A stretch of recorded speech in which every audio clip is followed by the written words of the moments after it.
Ẹ kú dédé àsìkò yìí ẹ̀yin olólùfẹ́ wa, ẹ dẹ̀ káàbọ̀ sórí ẹ̀ka Mọ́kàn. Orúkọ tèmi ni Ọ̀tẹ́gbẹ̀mí Mubarak. Kí ni nǹkan tí a tún wá gbé wá lónìí tí a tún máa ṣe àyẹ̀wò ẹ̀? Òun náà ni apá kẹta approximation and significant figure tí a ti ń bá bọ̀.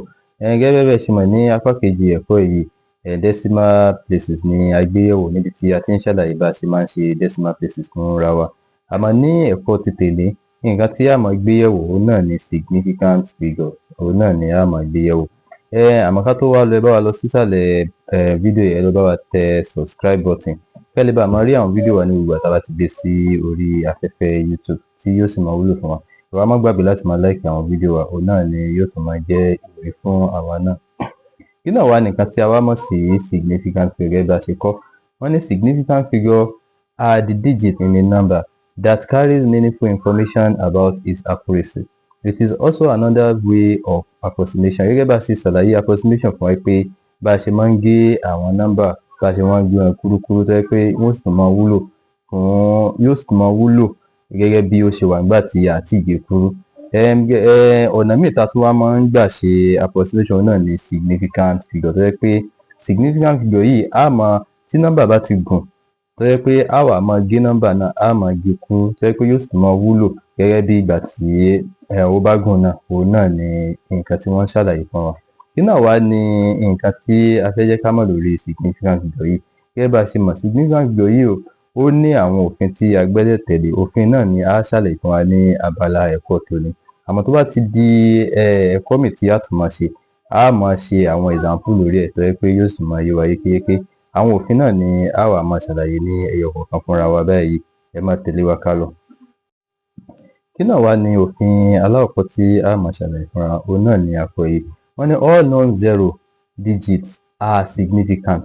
That is, every digit from 1 to 9 count when you are counting significant figures. Nǹkan tí wọ́n sọ níbí ni pé gbogbo nọ́mbà tí wọ́n bá ti pọ̀ tó ti wà láàrin láti 1 sí 9 a máa kà sí significant figure. Ẹ wo example tí wọ́n kọ. Wọ́n ní 387.76 òní wọ́n kọ yìí. Tá a bá wo gbogbo nọ́mbà yìí, ẹ rí i pé láàrin 1 to 9 náà ni wọ́n wà. Àwọn gbogbo nọ́mbà yìí tá a bá wá kà 1, 2, 3, 4, 5 gbogbo márààrún yìí ló wà significant. Òun ni a wá máa sọ pé 5 significant figure. Òun ni a máa pè lé. Bẹ́ẹ̀ bá ṣe kọ́ra wa pé tí wọ́n bá ní ká tiẹ̀ wá sọ di 4 significant figure bó ṣe wà, ẹ rí i pé 5 ló wà yìí. A jẹ́ pé a máa wá kà báyìí pé 1, 2, 3, 4 torí gbogbo ẹ̀ ló wà significant. Ẹ rí i pé orí 7 ni. Kí ni nọ́mbà tó tẹ̀lé? 6. Tí 6 bá tẹ̀lé tó ti jẹ́ 6, ẹ rí i pé ó ti ju 5 lọ. Tàbí tó bá ti jẹ́ 5, ẹ rí i pé lè ti ju 5 lọ. A wá sọ 6, a sọ di 1. 1 yìí a wá jàmọ́ 8 yìí, a wá jàmọ́ 7 yìí ní ó bá di 8. Answer wà fún wa ní 387.8. Òun ni answer fún wa. Àwọn bó ṣe wà yìí 5 significant figure ni ó wà. Nǹkan tí òfin alákọ̀ọ́kọ́ sọ ni. Òfin ẹlẹ́ẹ̀kejì òun náà lélẹ̀. Wọ́n ní all non-digits are significant. That is, if a zero is in the middle of others number between 1 to 9, we must count it as part of the significant figure. Tí wọ́n tán sọ bíbí ni pé tí wọ́n bá kọ nọ́mbà tí òdo bá wà láàrin nọ́mbà náà, a jẹ́ pé òdo náà á kà mọ́ as significant figure torí àárín nọ́mbà ló wà. Ẹ wo irú àwọn ilé wọn ní 102. That means pé 3 significant figure lélẹ̀ tẹ́ bá kà 1, 2, 3 àti ká òdo mọ́ torí pé àárín nọ́mbà ló wà. Ó jẹ́ 3 significant figure.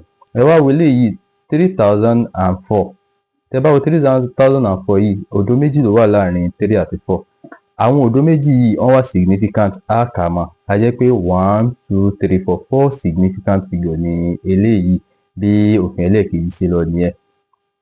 Kí náà wá ní òfin ẹlẹ́ẹ̀kẹta òun náà láti kọ́ ẹ̀?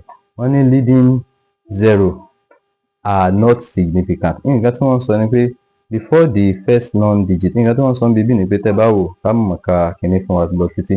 Tẹ́ bá wo bíbí ẹ wo nọ́mbà tí a kọ yìí, leading zero lélẹ̀ 0 àwọn lélẹ̀ 1, 2, 3. Òdo mẹ́tẹ̀ẹ̀ta yìí tó bá ti jẹ́ pé àwọn wọ́n wà wájú níbi decimal number báyìí tó yẹ pé decimal number ni wọ́n tó yẹ pé òdo ni ó bẹ̀rẹ̀ báyìí.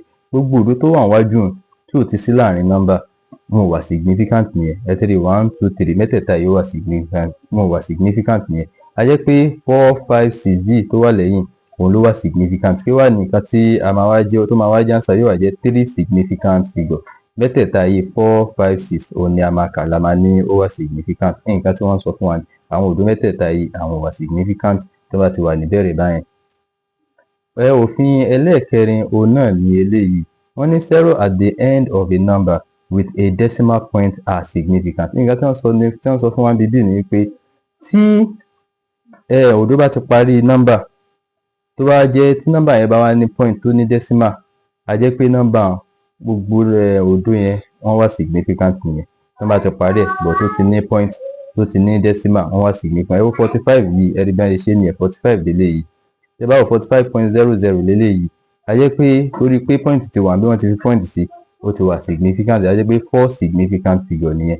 Tẹ́ bá wo ẹlẹ́ẹ̀kejì 2.400 ẹ̀rí bó náà ti ní point, gbogbo òdo tó parí ẹ̀ yìí ní ìsìn ẹ̀dá àwọn náà ti wà significant, a jẹ́ pé 4 significant figure. Tẹ́ bá kà 1 2 3 4 significant figure nìyẹn. Tẹ́ bá tún wo eléyìí tí ó kẹ́yìn yìí, gẹ́gẹ́ bá a ṣe sọ fúnra wa ní òfin tá a ṣe kọjá, ẹ rí i pé a ní òdo tó bá ti bẹ̀rẹ̀ báyìí wọn kì í wá significant, a ní kà mọ́ wọn nìyẹn. Àmọ́ eléyìí ẹ rí i pé 340 torí pé decimal ti wà ń bẹ̀, òdo sì ti parí ẹ̀, òdo tó parí ẹ̀ yìí òun wá significant. Ẹ ti rí yàtọ̀ tó wà ń bẹ̀, òun wá significant báyìí, a jẹ́ pé 3 significant figure ló máa jẹ́ 1 2 3, a jẹ́ pé 340 yìí òun ni significant figure sí bíbí, òun ló fi jẹ́ 3 significant figure. Ẹ máa tẹ̀lé wa ká lọ. Òfin ẹlẹ́ẹ̀karùn-ún, kẹ́ wá fi ara balẹ̀ gbọ́ òfin eléyìí.